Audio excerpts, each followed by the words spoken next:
হাসরের ময়দানে কত কাতার মানুষ হবে গো। নবী বলেন আয়েশা, হাসরের ময়দানে মানুষ 120 কাতার মানুষ হবে। কয় কাতার? আয়েশা রে, হাসরের ময়দানে 120 কাতার মানুষ হবে।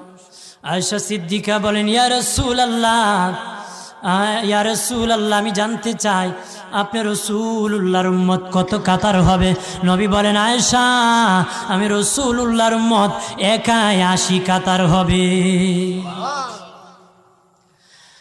আয়েশা বললেন ইয়া রাসূলুল্লাহ, দিনের নবীজি 80 কাতার দিয়ে আপনার উম্মত হবে, আপনার উম্মতকে কেমনে আপনি চিনবেন? নবী বলেন আয়েশা রে, আমার উম্মতকে 3টা পরিচয় আমি চিনব।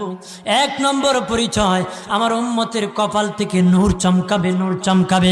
নবী বলে বাবা সাহাবীরাম, অসংখ্য ঘোড়ার মধ্যে যদি কিছু চান কপাল্লা ঘোড়া হয়, এইগুলা চিনতে বড় সহজ হয়। চান কপাল্লা ঘোড়া চিনতে বড় সহজ হয়। হাসরের ময়দানে আমার 1 প্রকার উম্মত চান কপাল্লা হবে, কপাল থেকে নূর চমকাবে, নূর চমকাবে। তখন আমি বুঝতে পারবো নূর চমকেওয়ালা তারা সবাই আমি রাসূলুল্লাহর উম্মত।